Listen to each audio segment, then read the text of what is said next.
Okay. Thank you very much. Now, our third speaker is Sophie Neuburg. Oh, I thought I was lost. That's fine. Yeah, you're fine. Yeah. I don't know if you're okay with what you were going to say. No, that's it sort of follows on the template.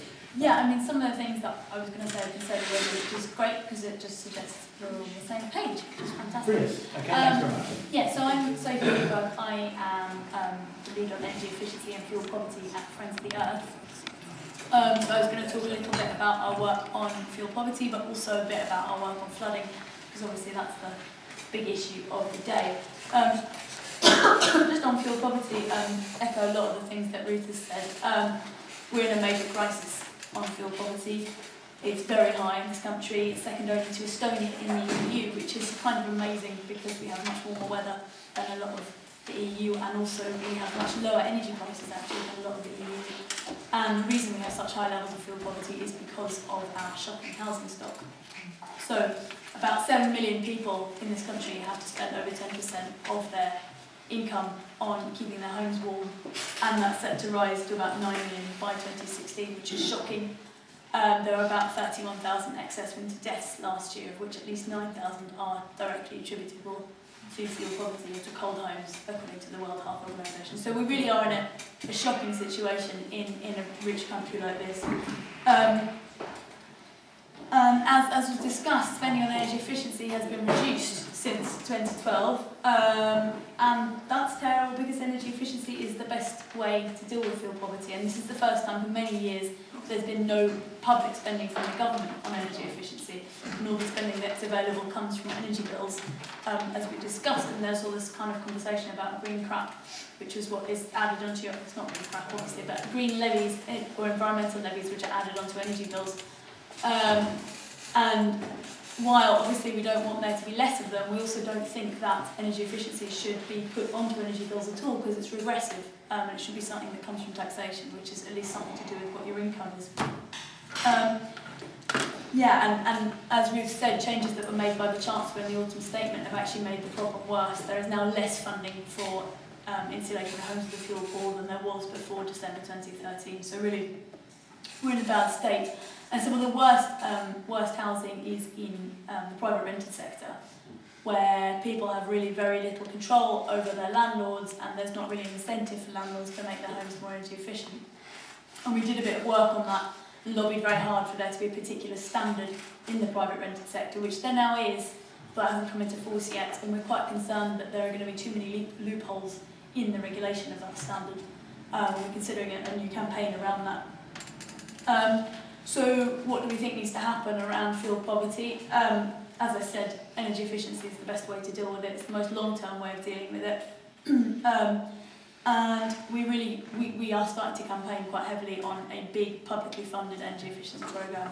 And we're really hoping that we can push parties into going for that. And we're a founder member of the Energy Bill Coalition, which is a big coalition of many organisations which campaign for carbon taxes to be put into, to be sort of hypothecated, which means to be moved from an input to an output into insulating homes. To be honest, we don't really mind where the money comes from. We really think that a major infrastructure priority of the next government, whoever it is, should be insulating homes because it's good for fuel poverty, but it will also be good for jobs. You know, it could be a considerable part of the 1 million green jobs, and it's also going to be really good for the economy.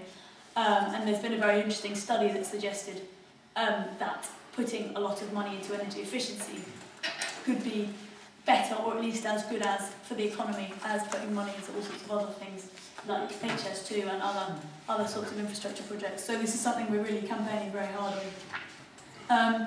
I think a lot of the other things I was going to talk about in terms of the problems with fuel poverty have been said, so I won't repeat them. Another thing that we're starting to campaign on, just in terms of the energy system, is a sort of revolution in the way that energy is produced, and we really think there needs to be a lot more energy owned by communities, owned by local areas. It could be by councils, could be by a group of people who just come together, or by a school. And that's sort of our next major campaign, which is about community energy, starting with thinking about putting solar panels on schools, but sort of thinking about the wider issues around community energy. So if you're interested in knowing more about that, then do let me know. Yeah, I'm just going to move on a little bit to our work on flooding at the moment. We've obviously discussed where this is coming from. This is the wettest year since records began in 1910, so it's no wonder that there's a lot going on. There's a lot of water everywhere, and the Met Office says, there's no doubt that this is something. These sorts of things can be attributed to climate change, although we can't attribute specific weather events. We take the view that the government response is absolutely inadequate, and despite Cameron and Paterson claiming that funding for flood defences has gone up, actually we did some research and a colleague of mine found that actually no, it's gone down in the last spending period, and that's very embarrassing for the government. And in fact, there's now a £500 million gap between what we need to be spending on flooding defences, according to the Committee on Climate Change, and what the government is spending. And there's cuts to the Environment Agency, and this is, we really can't deal with this unless the government takes it seriously and starts putting some real money into it. Of course, the thing we also need to do is think about the causes of the problem and not just the symptoms, and the government really needs to start taking decisive action on climate change, which, as we've talked about, it really isn't.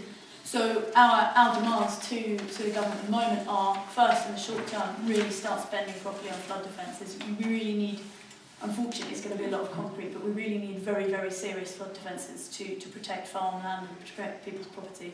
And we really need the government to start taking climate change seriously. And whether or not the current weather events will make them do that is kind of an open question, I think. I'm going to finish with a few asks for you. What can you guys do? One thing, we'd really love it if people would be able to do is to sign our petition, which is on the Friends of the Earth website, which is asking the government to invest properly in flood defences and to stop making things worse by giving tax breaks to oil and gas companies. It'd be really great if people could sign up. The other thing is if we could get a few photos, either now or in due course, of people. You may have seen some of these on Twitter or in other social media from Oxford and from Bristol. People standing around in the rain with a sign saying, "Okay, folks, can we talk about climate change now?" And we're trying to collect as many of those as we can to sort of put up on a board on the internet, in social media in various ways, to say, look, people care about this. This is a big issue that people are minding. I was also just going to come back to the gentleman who was talking about the Today programme debate, which we were very disappointed at. They had Lord Lawson on the Today programme, and was he talking to? I think it may have been Professor Slingo. Who was was it? Okay, I didn't actually hear it, but and Justin Webb let Lawson say a bunch of things without challenging him. I haven't heard it. I need to listen again to it. Anyway, we have been asking our friends and relatives, so it doesn't come from Friends of the Earth, to complain to the BBC about either on the basis of bias, because they have a bunch of different ways different specific things you can complain on the basis of, either on the basis of bias or on the basis of incorrect scientific reporting. And if people were annoyed by this, if they heard the Today programme the other day and were annoyed, then if you want to complain, that would be great. And if people do complain and the BBC does something about it, we will then follow that up and get something going around it. It was also the Moral Maze last night was also had a sort of a panel that was clearly largely sceptical about climate change. I wasn't listening. I wasn't sure it was. So the BBC is sort of kept up. Systematic.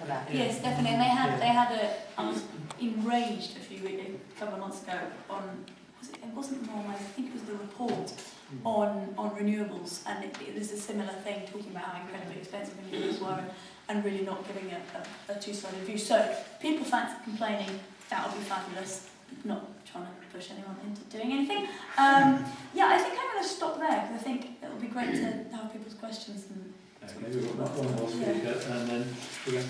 Okay, just to mention, solar panels on schools. We've got 2 of these here. Fantastic. So that's great. Right. Murad, would you like to come? Yeah, thank you. Introduce yourself and say what you do. Thank you, Martin. I'll introduce myself. Murad Qureshi. I'm an Assembly member. I'm one of the people you elect at the same time as the Mayor to keep an eye on the Mayor during the 4 years. Now that's it's a hard task, because I'm not sure he knows what he's doing most of the time anyway. But that's my lot in life. Now, I also chair the Environment Committee at City Hall, and also I chair something called the London Waterways Commission. I will be very focused on London context, because I think there's a lot to be said just in London, let alone the whole country. But can I start by saying I don't disagree with anything